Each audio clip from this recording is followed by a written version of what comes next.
biglang laho ang pag-ibig mo sa akin.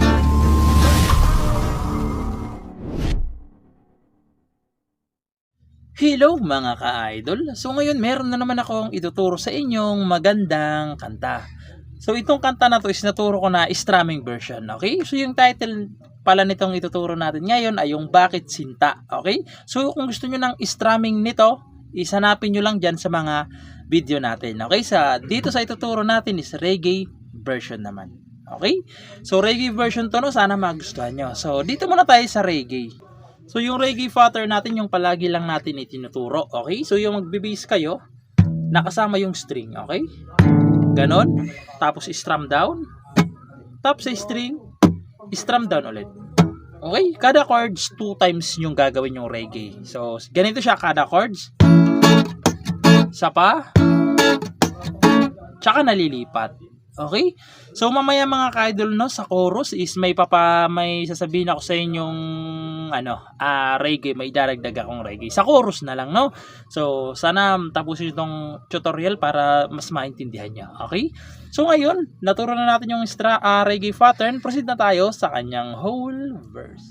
So yung whole verse niya dyan mga ka-idol is G.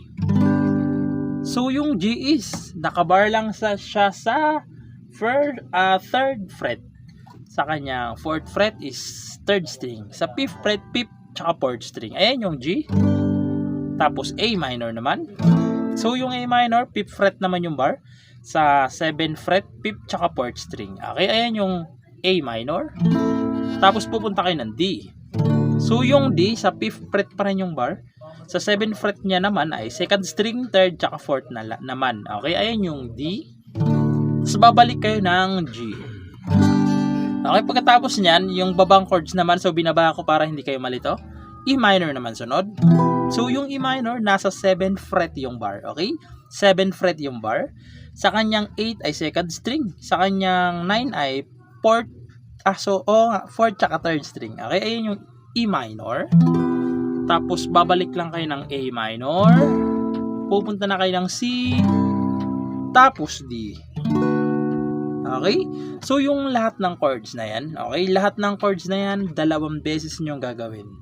Okay? So malinaw na, ulitin ko, yung buong chords 2 times nyo gagawin, no? So sasampulan ko kayo ng isang pasada lang para at least hindi tayo makapiright, no? So isang pasada lang para iwas copyright. So ganito siya kapag kinantahan naman sa verse. Di ko maisip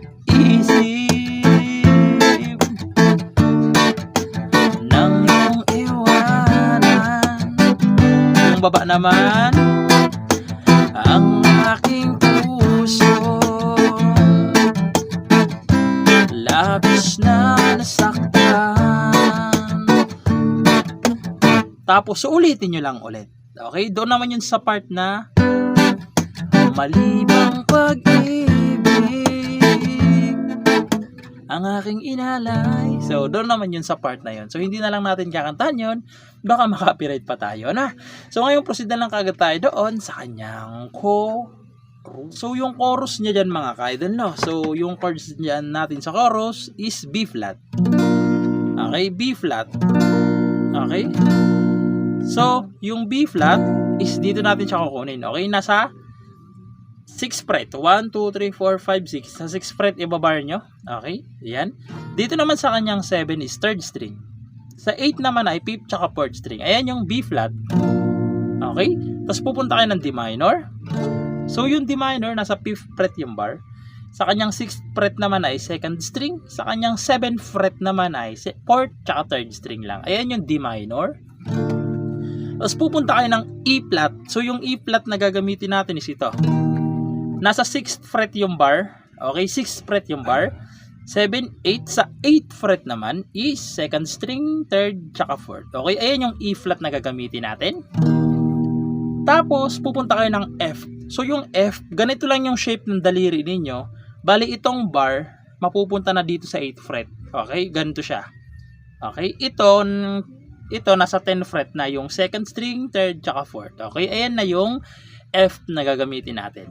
Pwede naman yun dito kung mas nahihirapan kayo nandito, so ito na lang. No? Yan yung chords ng chorus. So, gagawin nyo yan ng 2 beses. Okay? Pag nagawa nyo sila ng 2 beses, babalik lang kayo ng B flat, tapos C. Kung mapapansin nyo, may number 4 yung C. So, dito ko na sasabihin kanina yung sinabi ko doon sa verse.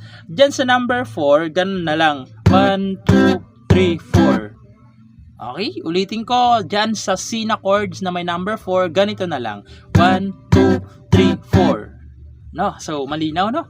So, ngayon, sasampulan ko na lang yung kanyang chorus para mas maintindihan nyo kung paano siya tugtugin. Okay? So, ganito naman siya sa chorus. Bakit ba biglang laho ang pag-ibig mo sa akin? Bakit ayaw mong digin mga paliwanag? Isa pa, ulit nyo lang ulit. Sabi mo sadyang wala na dahil sa pag-aakala. Pa'y lagi naniniwala ka aking sinta. Tapos yung number 4. Tapos babalik lang ulit kayo sa verse. Okay? Magbe-verse ulit kayo. Okay? So, yun lang naman. Sana naintindihan nyo itong tutorial natin at nagustuhan nyo. And sa mga nagre-request dyan, no? So, comment lang kayo dyan sa baba. At saka sa mga nag-request na, antay-antayin nyo lang kasi kinakabisado pa natin yung lyrics, eh. So, yun lang naman. Sana naintindihan nyo at nagustuhan nyo. At syempre, good luck sa bago nyong matututunan.